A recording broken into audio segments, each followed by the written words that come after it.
12 लाख तक की सालाना इनकम पर कोई इनकम टैक्स नहीं लगेगा, मेडिकल सीटें बढ़ाई जाएंगी, आईआईटी में सीटें बढ़ाई जाएंगी, युवाओं पर एमएसएमई पर फोकस रहेगा, आर्टिफिशियल इंटेलिजेंस के लिए भी अलग से प्रावधान किया जा रहा है। तमाम बातों पर हम चर्चा कर रहे हैं और हमारे साथ कई मेहमान जुड़े हुए हैं। हमारे साथ डॉक्टर आशीष सरकार अर्थशास्त्री जुड़ गए हैं, साथ ही हमारे साथ एलजेपीआर की तरफ से डॉक्टर विनीत सिंह है, यासिर जिलानी हमारे साथ है बीजेपी की तरफ से, और डॉक्टर शिवानंद हुलियालकर हमारे साथ हैं। सबसे पहले हम अर्थशास्त्री की नजर से अब इस बजट के बारे में समझते हैं। डॉक्टर आशीष, बजट 2025, क्या ये 2047 तक जिस तरह से विकसित राष्ट्र बनाने की बात कही जाती है, या जिस तरह से डिमांड बढ़ाने की जरूरत को पिछले कुछ सालों से महसूस किया जा रहा था, क्या ये एक ग्रीन टिक करता है? क्या वो सारे बॉक्सेस को टिक करने वाला बजट है ये? देखिए, मैं पिछले 2 दशकों से हर बजट पे बड़े ध्यान से सुनता हूं और उस पर समीक्षाएं भी करता हूं। मैं देखता हूं पिछले 20 वर्षों के बजटों में ये बजट सबसे अलग बजट है, क्योंकि इस बजट के अंदर कंजम्पशन पैटर्न पर फोकस किया गया है। अचानक से वेतनभोगी लोगों का जो इनकम टैक्स लिमिट बढ़ा दिया गया है। वेतनभोगी जो पैसा लेता है वो लगभग 20% की बचत करता है, 80% जो उसका आय होती है वो सीधे बाजार में जाती है। यानी सरकार जो इनकम टैक्स में छूट दे रही है वो छूट सीधे सीधे आम बाजार में जाएगी, कंजम्पशन बढ़ेगा, और किसी इकोनॉमी का बढ़ने का एक बहुत बड़ा आवश्यक है कि उसका कंजम्पशन बढ़े।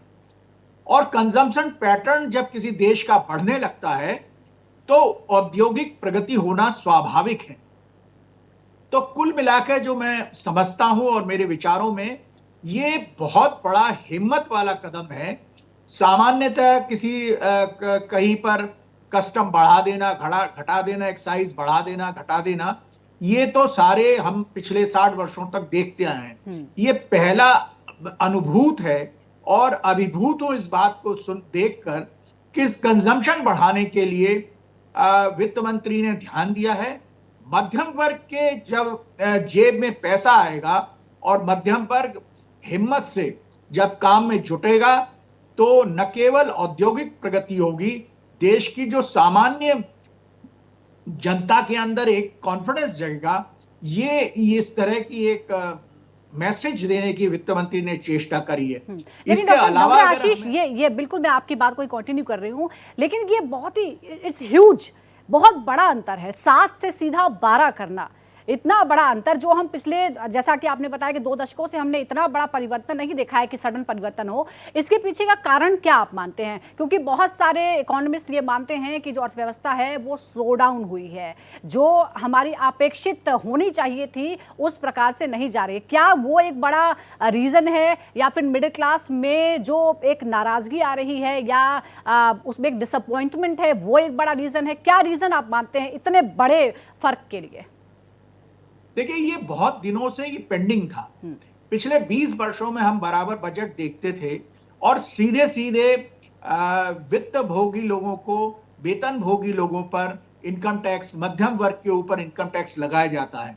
और सच्चाई ये है कि किसी भी देश की आर्थिक प्रगति में जो मध्यम वर्ग है वो एक बहुत बड़ा रोल प्ले करता है। अगर उसके जेब में पैसा आता है तो शिक्षा क्षेत्र में वो अच्छे बच्चों को अच्छी शिक्षा देगा, आगे आने वाली पीढ़ी शिक्षित पैदा होगी। अगर उसके पास में पैसा है तो यात्राएं करेगा, टूरिज्म सेक्टर बढ़ेगा। अगर उसके पास पैसा है तो मकान खरीदेगा। तो स्वाभाविक है कि हाउसिंग सर्वोच्च ध्यान दिया गया है। चाहे किसानों के निवेश की क्षमता बढ़ाने का सवाल हो, किसान क्रेडिट कार्ड पर अब 5 लाख रुपया तक मिलेंगे। कम उत्पादकता वाले जिलों में अच्छे बीज हो, उत्पादकता बढ़ाना हो, कृषि इंफ्रा का निर्माण हो, दलहन मिशन हो, अनेकों सौगातें किसान को दी गई है, कृषि कल्याण को दी गई है। मध्यम वर्ग को भी बहुत बड़ी सौगात मिली है,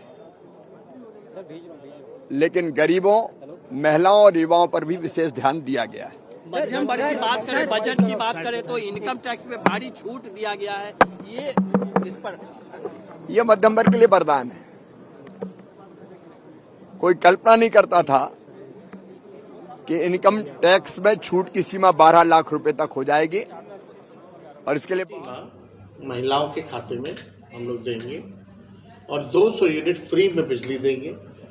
वृद्धा पेंशन और सामाजिक सुरक्षा पेंशन जो 400 है वो 400 से बढ़ा करके 1500 हम लोग करने का काम करेंगे। गैस सिलेंडर की भी बात आई है, बहुत महंगा है, चूल्हा जलाना गांव में मुश्किल हो गया इस महंगाई में, तो उसको भी बात हो रही है 500 करने की। तो हम सब लोग जनता के बीच जा रहे हैं, कार्यकर्ताओं के बीच जा रहे हैं, महिलाओं से संवाद कर रहे हैं, किसानों से भी हम मिलते हैं, कभी कभी जब मौका मिलता है उनसे भी बात करते हैं। यूरिया नहीं मिल रहा, खाद नहीं मिल रहा, महंगा हो गया हर चीज़, तो लोगों को कठिनाई है, किसानों की बिजली की भी समस्याएं हैं।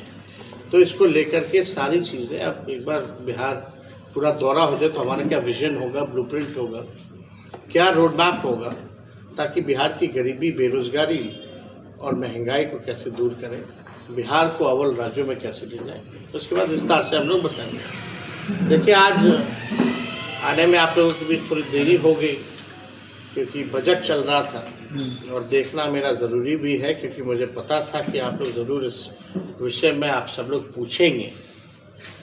बिहार को हमेशा से मोदी सरकार ने ठगने का काम किया है, डबल इंजन की सरकार ने ठगने का काम किया।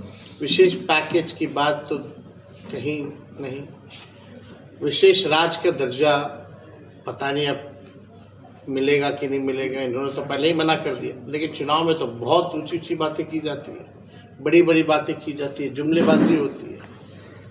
जो आज का बजट है, बिहार के साथ कहीं ना कहीं से खिलवाड़ किया जा रहा है, सौतेला व्यवहार किया जा रहा है। बजट को लेकर अब प्रतिक्रियाएं आने लगी और हम समझने की कोशिश कर रहे हैं कि ये विकास का बजट है, किस तरह से इसका फायदा मिलेगा आम आदमी को भी, मिडिल क्लास को भी, और साथ ही देश की अर्थव्यवस्था में किस तरह से इससे तेजी लाई जाएगी। हमारे साथ कई खास मेहमान जुड़े हुए हैं। डॉक्टर विनीत सिंह प्रवक्ता हैं एलजेपीआर के, उनके पास चलते हैं। डॉक्टर विनीत सिंह, हम रिएक्शंस हम देख रहे हैं, बिहार बेस जो भी पार्टियां हैं वो कई दशकों से विशेष राज्य का दर्जा और विशेष पैकेज की बात करती रही हैं। क्या आपकी राय वो नहीं है? हालांकि नीतीश कुमार भी पिछले 1 साल से थोड़ा सा शांत हो गए इस मामले को लेकर, इतनी सारी जो चीजें हैं उसका ऐलान किया गया है, लेकिन अभी भी इसी तरह के रिएक्शन है। तेजस्वी भी कह रहे हैं कि अन्याय हुआ है, ठगा गया है बिहार के लोगों को बजट में। सुजाता जी, मुझे नहीं मालूम है कि हमारे जो एलओपी हैं उनकी सीमित जो बौद्धिक क्षमता है उससे वो कितना बजट को समझ पाए। मैं तो ये कहूंगा कि वो बजट के टेक्निकल नाम को भी नहीं जानते हो। बिहार में बार बार ये कहा जा रहा है कि स्पेशल पैकेज की बात, स्पेशल पैकेज के अंतर्गत ही ये सब चीजें मिल रही हैं या पैसा मिलते रहा है, वित्तीय सहायता मिलती रही। एक बात का मैं विशेष रूप से उल्लेख करना चाहूंगा कि हमारे नेता चिराग पासवान जी के पहल पे ही ये जो national institute of food technology का एस्टेब्लिशमेंट, जो कि देश में तीसरा है बस, उसका एस्टेब्लिशमेंट का प्रस्ताव पारित हुआ है, जिससे कि बहुत फायदा होगा। और आखिरी में एक बात ये कह दे, जो कि कांग्रेस के प्रतिनिधि कह रहे थे और डॉक्टर आशीष ने कंजम्पशन पैटर्न की बात कही है। कंजम्पशन पैटर्न को थोड़ा सा आगे बढ़ाते हुए सुजाता जी, जैसे ही कंजम्पशन बढ़ता है ना, आपका मैन्युफैक्चरिंग और सर्विस सेक्टर स्वाभाविक रूप से बढ़ने लगता है और इससे नौकरियां मिलती हैं। तो कांग्रेस के प्रतिनिधि जी केवल अच्छी चीजों को बुराई करने का for the heck of that मत किया कीजिए, अच्छी चीजों को अच्छा कहने के लिए दम भी रखिए। जी, शिवानंद जी है हमारे साथ। शिवानंद जी, क्या आपने ठान रखा है कि आप राजनीतिक बात ही करेंगे? और अगर आप ये कह रहे हैं कि ये चुनाव का बजट है तो उसके लिए भी प्रावधान लाया जा रहा है, एक देश एक चुनाव, उस पर भी आपको आपत्ति है? फिर तो एक ही बार चुनाव होंगे और फिर बार बार ये नहीं कहा जा सकेगा कि ये चुनावी बजट है, क्योंकि फिलहाल तो हर साल कोई ना कोई राज्य में चुनाव हो रहे होते हैं। सुजाता जी, मेरे मित्र डॉक्टर विनीत जी को मैं बोलना चाहता हूँ, पहला उनका पार्टी बचाइए। सीबीआई ईडी लगे हुए हैं, उनके एमपी कैसे तोड़ेंगे? महाराष्ट्र में उद्धव ठाकरे तोड़ दिया, शरद पवार गुट तोड़ दिया, इधर चौटाला को हरियाणा में खत्म किया, नीतीश कुमार को दबा दिया। बजट की बात करते हैं ना, वो जो तमाम चीजें हैं वो तो हम चर्चा करते ही रहते हैं। आज हम बजट की बात करते हैं कि बजट जो पूरे देश के लिए है, हर वर्ग के लिए है, सरकार ये दावा कर रही है, आपको इसमें खामियां नजर आती हैं? सुजाता जी, रुपए का रेट देखो कितना नीचे गए, डॉलर 87/50 हुआ है। डेवलपमेंट नहीं है, एक्सपोर्ट इंपोर्ट कहाँ है उसके सोच ही नहीं है। अगर लोगों में जेब में पैसा रहे तो खर्चा करेंगे। 12 लाख के अब तुम 20 लाख भी करो। डॉक्टर मनमोहन सिंह मोहन भागवत जी बोले थे जी। कि हिंदू लोक संख्या बढ़ाओ। अरे भाई वो बोले थे 4-4 बच्चे होना चाहिए। मैं बोलता हूँ 20-20 करो, लेकिन नौकरी किधर है, जॉब किधर है, डेवलपमेंट किधर है, विकास जी, किधर है? बिल्कुल यासिर फार्मर आज यासिर भी जी से हम इसका 200 जवाब लेंगे कि किस तरह से मैन्युफैक्चरिंग बढ़ाई जाएगी और जो एक्सपोर्ट इंपोर्ट का या फिर जो ट्रेड डेफिसिट है उसे किस तरह से पार पाया जाएगा।